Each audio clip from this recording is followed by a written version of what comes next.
Have you ever wondered why you can spend years learning, reading, listening, and searching, yet still feel as though something essential is missing? You may know many things. You may have collected advice, ideas, books, courses, and opinions. You may have tried to improve yourself in every way you could imagine. And still, in the quiet moments, a question remains. Why do I not feel wiser? Why do I still feel uncertain, anxious, or disconnected from the life I am living? Perhaps the problem is not that you have failed to learn enough. Perhaps you have simply been taught to look for wisdom in places where it cannot remain. Most of us were introduced to education as a process of receiving answers from someone else. We learned to remember what was given to us, repeat what was considered correct, and measure ourselves against the performance of others. Slowly, without realizing it, learning became connected to approval. We began to believe that intelligence meant knowing more, answering faster, or appearing more certain. And when we did not know, we felt ashamed.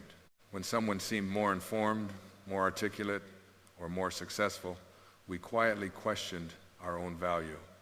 We compared our beginning to someone else's middle. We mistook confidence for wisdom and recognition for truth. But there is another kind of education. It does not begin with proving yourself. It begins with meeting yourself. This kind of learning is not concerned with making you superior to another person. It gently leads you beneath the noise of comparison, beneath the fear of being wrong, beneath the identity you have been trying to protect. It asks you to become curious about your own mind, your own reactions, your own wounds, and the quiet wisdom that has been waiting underneath them. A genius, in this deeper sense, is not simply someone who gathers extraordinary information. It may be someone who learns to see without the fog of fear, someone who can sit with a question without immediately demanding an answer, someone who is willing to release an old belief when it no longer feels true, someone who remains open enough for life to teach them. You may already possess more of this intelligence than you realize.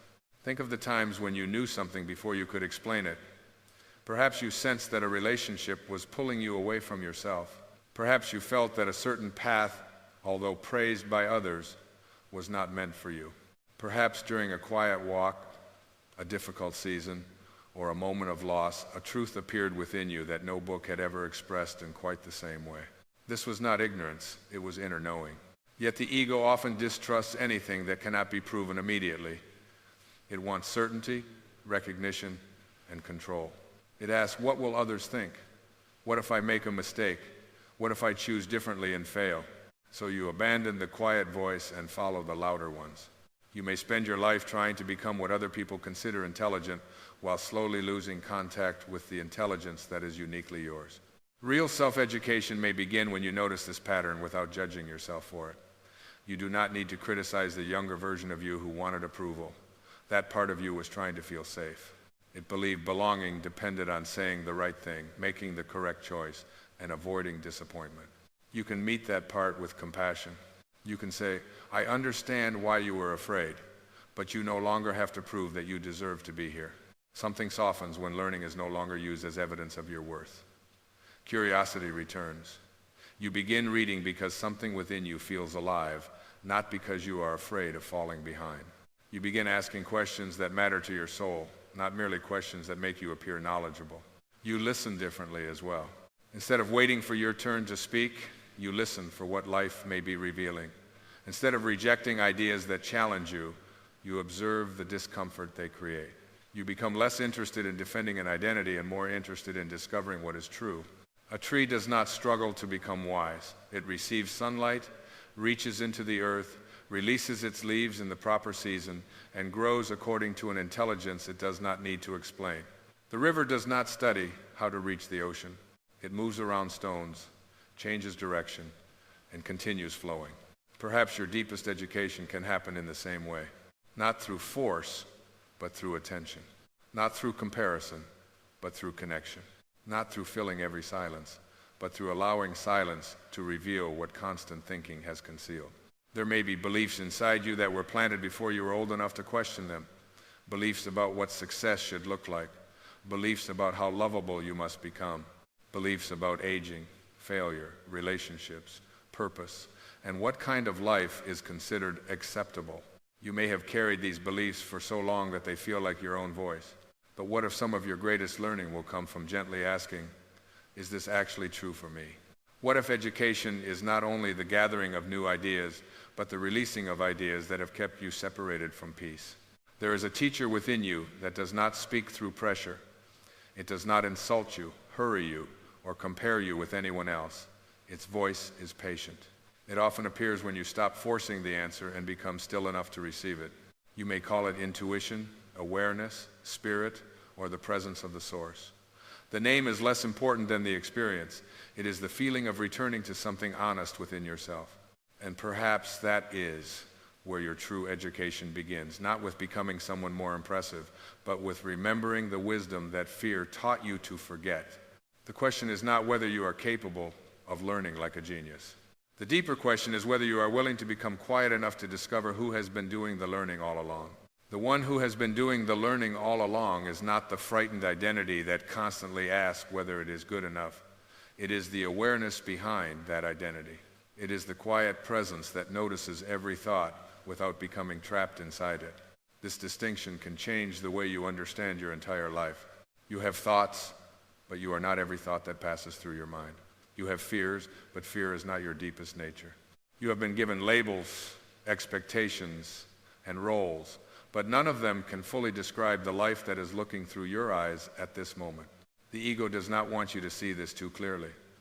It survives by convincing you that you are the story you have been told about yourself. It says you are your education, your mistakes, your reputation, your age, your achievements, or your failures. It tells you that your value can rise or fall according to what other people think. And so learning becomes another way to protect the story. You may study because you are afraid of appearing uninformed. You may collect knowledge so no one can question you. You may speak with certainty even when you feel unsure, because uncertainty seems dangerous. You may compare your mind with the minds of others and silently conclude that you are behind. This creates a strange kind of exhaustion. The mind is always working, but the soul feels untouched. Imagine being in a conversation with someone who seems to know more than you. They speak confidently. They remember details quickly. Everyone appears impressed. Perhaps your body becomes tense. Instead of listening, you begin judging yourself. You search for something clever to say. You are no longer present with the person. You are trying to defend your worth. The emotional struggle seems to be about knowledge, but underneath it is the fear of not being enough. A new perspective becomes possible when you recognize that another person's intelligence does not diminish your own. Their light does not reduce your light. Their understanding is not evidence of your failure. It is simply another expression of the same vast intelligence moving through life in a different form. You can let their knowledge inspire curiosity instead of comparison. You can ask a question without feeling small. You can say, "I do not know," without abandoning your dignity. There is great freedom in those words. The ego experiences them as defeat, but awareness experiences them as an open door. The moment you admit that you do not know, learning becomes possible again. A full cup cannot receive anything new. A mind that must always be right has no space for discovery. This is why humility is not weakness. It is spiritual spaciousness. It is the willingness to let truth be larger than the identity you have built around your opinions. You may notice how often the ego becomes attached to being right. This happens in families, friendships, workplaces, and relationships. Two people may begin discussing something small, but soon the conversation becomes painful. Neither person is truly listening. Each is defending a position. The original subject almost disappears, and the deeper need becomes clear. Please confirm that I matter. Please admit that I am right so I can feel safe. Perhaps you have experienced this with someone you love. A disagreement begins, and before long, old wounds enter the room. You remember every past mistake. You prepare your response while the other person is still speaking. You want to win, yet even if you win, you do not feel peaceful. The ego can win an argument and lose connection. Awareness offers another way. It invites you to pause and notice what is happening inside. You may feel heat in your body, tightness in your chest, or the urge to interrupt. Instead of immediately acting from that reaction, you can simply observe it. You might ask yourself, what am I protecting right now? Perhaps you are protecting an image of being intelligent. Perhaps you are afraid of being dismissed. Perhaps this moment has awakened a childhood memory of not being heard. The awareness of the pattern begins to loosen the pattern. You do not need to shame yourself for reacting. Every defensive habit once tried to protect you from pain. But what protected you in the past may now be preventing you from receiving love, wisdom, and understanding in the present. This is part of self-education, learning the language of your own inner world. You begin to recognize what fear feels like before it becomes anger. You notice comparison before it becomes self-rejection. You see control before it becomes conflict. You observe resentment before it hardens into a permanent story. This knowledge is not collected from a textbook. It is discovered through honest attention. You may have believed that educating yourself meant learning more about the world, but it also means learning how your mind interprets the world. Two people can experience the same event and create completely different suffering from it. One person receives criticism and thinks, there may be something useful here. Another receives the same criticism and hears, you are worthless. The words may be similar, but the inner history receiving those words is different. When you become aware of this, you stop assuming that every emotional reaction is a clear reflection of reality. You begin to ask whether you are responding to this moment or to an old wound that this moment has touched. This does not mean ignoring your feelings. It means listening to them more deeply. Your emotions are not enemies to conquer. They are messengers. Anxiety may be showing you where you are trying to control what cannot be controlled. Jealousy may reveal where you have forgotten your own path. Resentment may point toward pain that still longs to be acknowledged. Fear may show you the exact place where love is asking to enter. The ego says, do not feel this. Awareness says, let us sit beside this and listen. That is how inner education becomes healing. Consider the need for control. You may plan every detail because uncertainty feels unsafe. You may rehearse conversations that have not happened. You may imagine future problems and prepare emotional defenses against them. The mind believes it is protecting you, but the body remains in a state of constant alarm. You are trying to learn the future before it arrives. But life cannot be fully studied in advance. It must be lived as it unfolds. A river does not demand a complete map before it moves. It responds to the land in front of it. When it meets a stone, it does not call itself a failure. It flows around it. When the path narrows, the river narrows. When the earth opens, it expands. This does not make the river passive. It makes the river responsive. You can bring the same intelligence into uncertainty. Instead of asking, how can I control everything that may happen? You might ask, how can I remain connected to myself no matter what happens? This is a very different kind of preparation. You cannot guarantee that people will stay. You cannot prevent every disappointment. You cannot arrange life so that loss, change, or misunderstanding never reaches you. But you can learn to return to the quiet center within you. You can develop trust in your ability to meet each season with awareness. This trust is not built by avoiding difficulty. It grows through remembering how many difficult moments you have already survived. There were days you thought would break you, yet you are here. There were losses you did not understand, but they opened a depth of compassion you might never have discovered otherwise. There were plans that failed, yet their ending redirected you toward something more honest. The ego calls every unexpected change a disruption. The deeper self may recognize some disruptions as invitations. A closed door can teach you that your worth was never dependent on being chosen by that particular person, institution, or opportunity. A painful ending can teach you that love and attachment are not the same. A period of confusion can teach you that not knowing is sometimes the beginning of awakening. When you allow life to educate you, nothing is entirely wasted. Even your mistakes become teachers. Perhaps you still carry shame about a decision you made years ago. You may replay it and imagine how different your life would be if you had known then what you know now, but this thought asks the impossible. You could not have acted from wisdom you had not yet developed. The person you were made the best choice they could make from their level of awareness, pain, fear, and understanding at that time. This does not excuse harm. It allows you to learn without condemning yourself forever.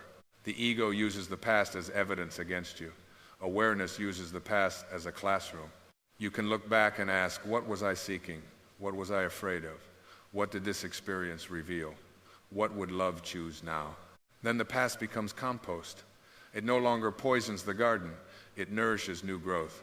Comparison is another teacher. When you are willing to examine it, you may scroll through the lives of others and feel that everyone is moving faster. They seem clearer, happier, more accomplished, more spiritually awake. You see the visible surface of their lives and compare it with the private uncertainty of your own. The ego then turns learning into a race. You feel pressure to read more, heal faster, understand everything, and become peaceful immediately.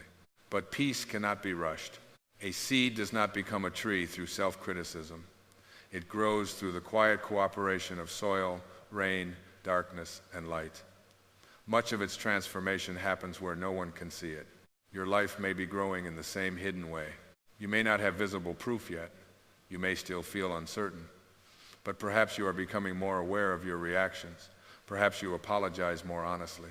Perhaps you leave conversations that once pulled you into conflict. Perhaps you are learning to rest without calling yourself lazy. Perhaps you are beginning to hear your own voice beneath the opinions of others. These are not small changes. They are signs that your inner education is becoming real. The genius within you is not demanding that you know everything. It is teaching you how to meet everything with presence. It does not ask you to eliminate fear before moving. It asks you to notice when fear is making the decision. It does not ask you to control other people. It asks you to understand the part of yourself that needs their approval. It does not ask you to become better than anyone. It asks you to release the belief that your value can be measured through comparison. And each time you become aware without judgment, the ego loses some of its power. Not because you are fighting it, but because you are no longer unconscious of it. Darkness does not need to be attacked. It disappears when light enters. Awareness is that light. As this light grows, you may discover that the most important questions are not how much do I know or how intelligent do I appear. The deeper questions become quieter. Am I learning to live with greater love? Am I becoming more honest with myself? Can I remain open when life does not agree with my plans? Can I listen without preparing a defense? Can I release a belief that no longer brings peace? These questions do not lead you towards superiority. They lead you home. And perhaps that is the beginning of real wisdom, not filling the mind with more noise, but creating enough inner space for truth to be recognized when it quietly appears. Truth often appears quietly because it has no need to compete with the noise of the ego. It does not arrive with pressure. It does not tell you that you are late, unworthy, or behind.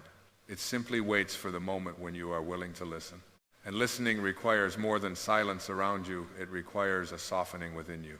There may be parts of your life you have tried to understand only through thought. You have replayed conversations, analyzed another person's behavior, searched for explanations, and asked why something happened. Perhaps you believe that if you could understand every detail, you would finally be free. But the mind can understand a wound and still continue carrying it. There comes a point when healing asks for something beyond analysis. It asks for release. This is where forgiveness becomes one of your deepest forms of self-education. Forgiveness teaches you the difference between remembering an experience and continuing to live inside it. It teaches you that releasing resentment does not mean approving of what happened. It means deciding that the past will no longer be given permission to occupy the present. Perhaps someone betrayed your trust. Maybe they left when you needed them, spoke words that stayed with you, or made you feel invisible. For a long time, anger may have seemed like protection. You held on because letting go felt like saying the pain did not matter. But pain can matter without becoming your identity. Forgiveness is not always a feeling that suddenly arrives. Sometimes it begins as a gentle willingness. You may simply say, I do not know how to release this yet, but I am willing to stop feeding it. That willingness creates a small opening. Through that opening, you begin to see that the person who hurt you may have been acting from their own unconscious pain. This does not erase responsibility. It does not require you to restore a relationship or remain where you are mistreated. It simply allows you to understand that wounded people often act from wounds they have never examined. When you see this, resentment may slowly give way to clarity. You may recognize that boundaries can exist without hatred. Distance can exist without revenge. You can wish someone peace without inviting them back into your life. This is wisdom in practice. You are learning that love does not always mean holding on. Sometimes love means releasing another person from the role you expected them to fulfill. Sometimes it means releasing yourself from the belief that they must understand your pain before you are allowed to heal. Your freedom does not have to wait for their apology. The source within you is not dependent on another person's level of awareness. The peace available to you is not locked inside the recognition of what they did. You can begin returning to yourself now. There may also be someone else who needs your forgiveness, the person you used to be. You may still judge yourself for the years you spent trying to please everyone. You may regret staying too long, leaving too soon, trusting the wrong person, or ignoring your inner voice. You may look back and wonder why you could not see what now appears obvious. But awareness always seems obvious after it has arrived. The younger version of you was not foolish. That person was learning. They were trying to find love, safety, belonging, or relief. They did not yet possess the understanding you now hold. You would not criticize a seed for not already being a flower. Perhaps you can look at your past self with the same tenderness. You can acknowledge what happened, take responsibility where necessary, and still refuse to turn regret into a lifelong punishment. This is how knowledge becomes compassion. Without compassion, self-awareness can become another weapon of the ego. You notice your patterns and then attack yourself for having them. You recognize your fear and call yourself weak. You see how long you have been disconnected from yourself and decide that you have wasted your life. But awareness was never meant to become self-condemnation. It is meant to bring light. A garden does not heal because the gardener becomes angry at the weeds. Healing begins when the soil is understood, the roots are gently removed, and something new is planted with patience. Your inner world responds to the same care. You may begin planting intention where fear once grew. Intention is not the forceful demand that life obey you. It is the quiet choice of what kind of energy you want to bring into the life that is already unfolding. You may not be able to control how someone speaks to you, but you can set an intention not to abandon yourself in the conversation. You may not know whether a plan will succeed, but you can intend to move with honesty rather than fear. You may not know what the next year will bring, but you can choose to meet it with greater presence. Intention asks, who do I choose to be in this moment? The ego asks, how can I control the outcome? These questions create very different lives. When you live only for outcomes, every uncertain moment becomes a threat. You cannot rest because the future has not yet confirmed that you are safe. You measure the value of each decision by whether it gives you what you expected. But life is often wiser than expectation. Think of a time when something did not go according to plan. Perhaps a relationship ended, an opportunity disappeared, or a path you had depended on became impossible. At first, it felt like life had turned against you. You resisted, questioned, and imagined what should have happened. Then time moved forward. Slowly, another path appeared. You met someone you would not have met. You discovered a strength you did not know you possessed. You became more honest about what you truly wanted. The experience that once looked like rejection became a redirection. This does not mean every loss will immediately reveal a hidden purpose. Some experiences remain painful and mysterious for a long time. But surrender allows you to stop fighting reality while you are still learning what it has come to teach. Surrender is not giving up on life. It is giving up the demand that life must follow your private script. A leaf releases the branch when its season is complete. It does not know where the wind will carry it. Yet its letting go is not a failure. It is part of the rhythm of life. You also move through seasons of holding and releasing. There are seasons when you build, speak, decide, and act. There are seasons when you wait, listen, grieve, and allow. Wisdom is not doing the same thing in every season. It is sensing what this season is asking of you. Perhaps you have been trying to force clarity during a season meant for stillness. You may feel stuck because nothing seems to be changing, but beneath the surface, something may be reorganizing. Winter is not empty because the tree has no leaves. Its life has moved inward. Your quiet seasons may be doing the same. You are learning to trust what cannot yet be seen. You are allowing old identities to fall away before a new direction becomes clear. You are becoming less interested in who you are supposed to be and more willing to discover who remains when the expectations are gone. This is a return to your true self. Your true self is not the image you have maintained for approval. It is not the role you perform so others will feel comfortable. It is the presence beneath every role. You may notice this presence when you are alone in nature, when you are fully absorbed in something you love, or when you sit beside someone without needing to fix them. In those moments, you are not trying to prove your existence. You are simply present. The mind becomes quieter because love has replaced performance.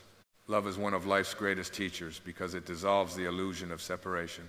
It reminds you that the same sacred life moving through you is moving through every person you meet. This does not mean everyone behaves with awareness. It does not mean you must agree with every choice or remain close to everyone. It means you begin looking beyond behavior without denying it. The impatient person may be carrying fear. The controlling person may feel powerless inside. The one who seeks constant attention may have forgotten how to offer love to themselves. When you see beneath behavior, your response can become wiser. You may still say no, but the no does not have to come from hatred. You may still leave, but you do not need to carry bitterness with you. You may protect your peace while remembering the humanity of the person who disturbed it. This is not always easy, yet every difficult relationship becomes an opportunity to learn where your peace has been placed. If your peace depends on everyone understanding you, you will live in constant tension. If it depends on everyone treating you as you wish, you will remain controlled by their level of awareness. Inner peace begins when you stop asking the world to provide what can only be established within. This does not make you indifferent. It makes you less dependent. You can love without clinging. You can care without trying to control. You can give without turning generosity into a request for approval. And when you notice yourself returning to an old pattern, you do not need to declare that you have failed. You can simply return again. The ocean does not reject a wave because it moved away from the shore. The wave always belongs to the ocean. In the same way, every moment of awareness is a return to the source within you. You may wander into fear, resentment, or comparison, but you have not lost your true nature. You have only temporarily forgotten it. Remembering is enough to begin again. This is why your education is never finished. Life continues to place teachers before you. Some arrive as books and conversations. Others arrive as delays, endings, difficult people, unanswered questions, and unexpected changes. Each one asks you to look more deeply, not to become more impressive, not to become spiritually superior, but to become more awake, more forgiving, more peaceful, and more available to love. And as you continue learning in this way, you may discover that wisdom was never something you had to chase. It was the quiet light within you, waiting for the moment when you stopped trying to become someone else and finally allowed yourself to come home. Coming home to yourself does not require a dramatic transformation. It happens through small moments of remembering. You remember when you pause before reacting. You remember when you notice fear without allowing it to choose for you. You remember when you release the need to prove your intelligence, defend your image, or compare your path with someone else's. Each moment of awareness becomes part of your education. You may still read books, listen to teachers, explore new ideas, and learn from the experiences of others. But now you receive knowledge differently. You no longer use it to escape yourself. You allow it to bring you closer to yourself. You begin asking not only, is this idea impressive, but also, does this help me live with greater peace? Does it make me more compassionate? Does it help me see through fear? Does it return me to love? These questions protect you from filling your mind while neglecting your spirit. There will always be more information available than you can absorb. The world will continue offering opinions, instructions, predictions, and promises. If you try to follow every voice, you may lose the quiet direction of your own soul. So perhaps the first daily practice is simply stillness. You might sit for a few minutes without trying to solve anything. Let the breath come and go. Notice the thoughts passing through your mind as clouds pass through the sky. You do not need to follow every cloud. You do not need to argue with it or make it disappear. You can simply watch. In that watching, you begin to recognize the difference between the noise of conditioning and the quiet voice of inner wisdom. Fear usually speaks with urgency. It says you must decide immediately, prove yourself, prepare for the worst, or gain someone's approval. Inner guidance is often gentler. It does not rush you. It may offer only the next honest step. Stillness helps you hear that step. Gratitude can become another form of education. When you pause each day to notice what is already here, the mind slowly stops treating life as a problem that must always be improved. You may feel grateful for sunlight entering the room, for a body that continues carrying you, for a lesson hidden inside a difficult relationship, or for one person who allows you to be honest. Gratitude does not deny pain. It simply reminds you that pain is not the whole story. When the ego says something is missing, gratitude quietly answers, something is also present. Awareness can enter your ordinary conversations as well. Before speaking, you might notice whether your words are coming from love or from the need to defend yourself. When someone disagrees with you, you can feel the urge to become tense and ask, can I remain open without abandoning what I believe? This is a powerful education. You learn that listening does not make you weak. Changing your mind does not mean you have failed. Admitting that you were wrong does not reduce your value. These are signs that your identity has become spacious enough to receive truth. Forgiveness can also become a daily practice rather than a single event. At the end of the day, you may notice where you are holding resentment. Perhaps someone ignored you, disappointed you, or spoke carelessly. You can acknowledge the hurt without building a permanent home inside it. You might say, I release the need to carry this into tomorrow. Some days, the release will feel complete. On other days, you may need to make the same choice again. This is not failure. Forgiveness often unfolds in layers, like morning light gradually filling a dark room. You can offer the same forgiveness to yourself. When you return to an old habit, speak harshly, or become lost in comparison, you can notice it without turning the moment into evidence that you have not grown. Growth is not the absence of old patterns. It is the growing ability to recognize them and return more quickly to peace. Trust becomes easier through this returning. You begin to see that you do not need to know the entire path. You only need enough awareness to meet the step in front of you.